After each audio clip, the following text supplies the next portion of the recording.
we got evolution versus the future. Probably sitting there like, isn't that the same? Not exactly. And you're about to see why. My name is Dorian. This is SCM Comics. We are continuing our coverage Fall of X with Children of the Vault, number 3. So our story starts off with our two heroes pointing this stupidly big cannon at the children of tomorrow. And Bishop's like, you ready to go to war with tomorrow? And Cable's like, just pull the trigger, Bishop. So he does, and he's shooting Michael's singularities. Now, most of you guys are really smart. Me, I'm not.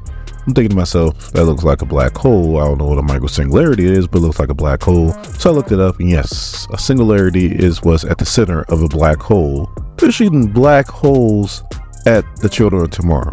Now, you would think this would be a problem not just for the children of tomorrow, but the whole planet, because nothing escapes the gravitational pull of a black hole. But I'm not writing a comic book.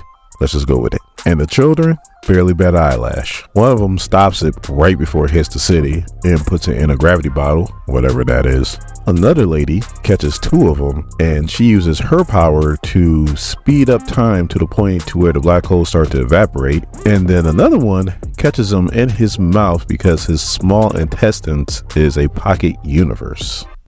Don't look at me. I just report the news. And then our friend, who easily dispatched the Marvel zombies in our last book, does the same thing to the Michael singularity cannon. So now our 2 hard traveling, time jumping heroes are now in some kind of space car, and they're shot at the sky by a captain. Now I bet you're saying, why don't you call him Capitan like last time? Well, I guess I was doing the whole Joe Dirt thing. Joe Dirte? Don't try and church it up, son. Don't you mean Joe Dirt? Now the captain, he is happy as hell. He is talking big. He goes, mutants. I can smell your diseased DNA from here, like a days old dead animal. Then he goes, it's just 2 of you. Is that all? There are 1 million of us. What is your mutant power? A suicidal streak? And then Cable doesn't even bat an eyelash. He's like, actually, my mutant power is surprise. Look behind you. And Captain was like, you think I'm so easily? And when this dude turns around, the city is basically saying, hey, we got a bigger problem because there are hundreds of Sentinels attacking the city. And then Cable's like, surprise. Now, the way Cable did this was pretty easy and pretty scary when you think about it. All Cable did was place a design paranoia in a mid-level Orcus scientist while he slept. It may be pointing out exactly where to look in the brain. Once the scientists found this out and told Orcus about it, they might be souls, but they are efficient souls. Once they found out that all humanity was pretty much compromised, including them, all decision making was pulled by the leadership, so MODOK and the Simpleton no longer calling the shots. Decisions now go to this like collective brain farm. They have no senses and no emotions, and it's being protected by 5 feet of shielding on all sides. It only took it 23 seconds to determine that mutants were no longer the main threat, and that the children tomorrow now are, and that all resources will be allocated to taking them out. And when I mean all resources, they got the Stark Sentinels, they got the classic Mark IV Sentinels, they got the Mother Mold as all the way up by the surface of the sun, shooting down solar hammer strikes onto the city like it is full go. And Cable did all this with a thought. So Seraphine is the one who designed the virus. She's tripping out. She's wondering what the hell is going on. Why is the message doing what it needed to do? Captain, he's happy as hell because he wanted to eradicate the mutants the old-fashioned way, and now he gets a chance.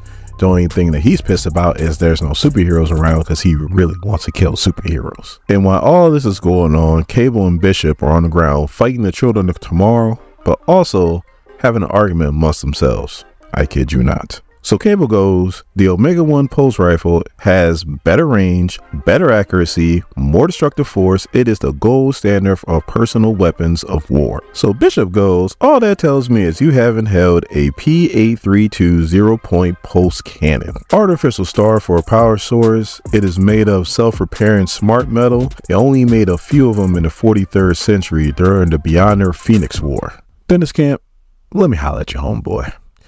Because now you put in pen to paper and made this a thing, put it in the universe. Now I need to read this. Beyond our Phoenix War, unless it's already been written, which I highly doubt it has. But if it has, then disregard this message. But if it hasn't, I need you to start writing this.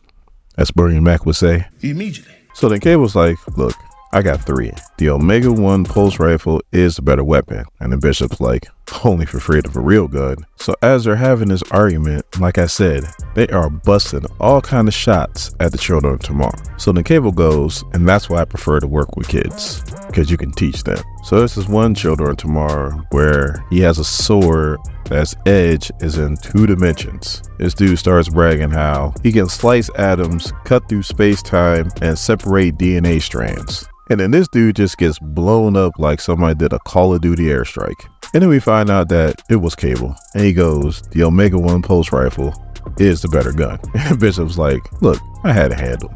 You'd have to butt in. And then Cable's like, you're an awful asshole, you know that? And then Bishop's like, you calling me an asshole? He's like, what's the name of that 26th century death code you started that thinks they have to kill me to save the world and enter eternal paradise? And Cable's like, the Order of the Fallen Bishops. I forgot all about that. Bishop's like, yeah, they had surprising staying power. There was a full 300 years where I couldn't walk down the street without looking over my shoulder. And then Cable's like, okay, I'm off like soul too. Somebody needs to tell Benny from Comic Historian this is the buddy cop comic he always wanted. So now they get to where they need to go, I guess. And then Cable's like, all right, this is where we part ways. He's like, I placed a map of the city from Metallo's mind in your head, right next to the memory of the first time you got shot. So you don't forget. And he goes, I'm counting on you, Bishop, against my better judgment. Bishop's like, you don't trust me, and I don't blame you. But after all we've been through, after all we've done to each other, when have you ever known that let anything stop me once I set my mind to something? And Cable's like, fair point. So Seraphine is still tripping on why the message didn't work. Captain, he's all the way in his element, like he's loving life, destroying all these sentinels. So even though Seraphine's pissed about the message, she ain't stupid, and she starts calling in the heavy hitters to come in. So after she does that, she decides to look deeper into the matter of why the message didn't work. And she's like Professor Xavier, except for like on the artificial intelligence side. And you know what they say, when you go looking for trouble, you're almost always going to find it. And she does.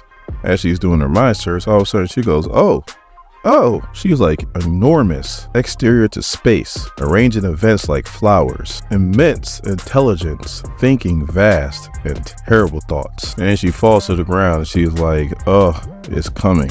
It's always been Dominion. So if you like the Usos and you've been down since day one, you guys remember Hox and Pox, House of Power of X, when John the Hitman talked about the Dominion. And the Dominion is pretty much the closest that somebody can get to like God status. And there's only a few things that a Dominion fears. That is the World Eater, Galactus, and the Phoenix. So now in House and Power of X, we talked about a Dominion. In Sins of Sinister, we talked about the Dominion, and somebody has achieved it. One of the Sinisters have. So my question to you guys is, who do you think achieved Dominion status? Is it our lovable Sinister? Is it Orbis Solaris? Is it Mother Righteous? Or should I call her Mother Righteous like Sebastian Shaw did? Or is it the Simpleton? Fine, I'll use his real name. Is it Dr. Stasis? Who do you think achieved Dominion status? Me, I think it's Orbis Solaris because we ain't see him in forever. Let me know in the comments.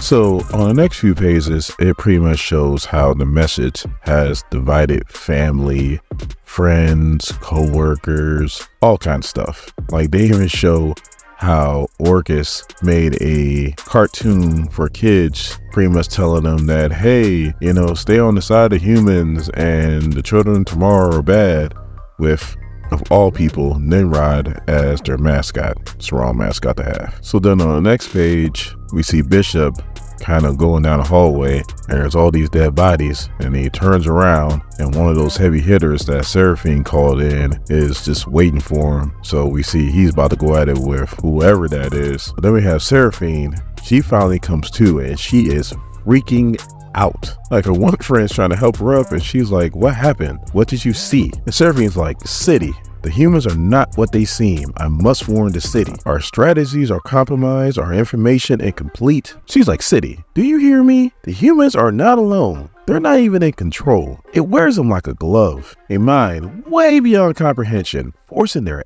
every move. And all she hears in the background is, I'm flattered, but you're giving me too much credit. Forcing their every move. And then we see his Cable, and he says, nobody is holding a gun to their head as he's holding this big rifle to the city's head. Let's keep it 100. As he holds the Omega 1 pulse rifle, to him, the best gun that was ever made. And if you're not excited to see how this ends, you might not have a pulse.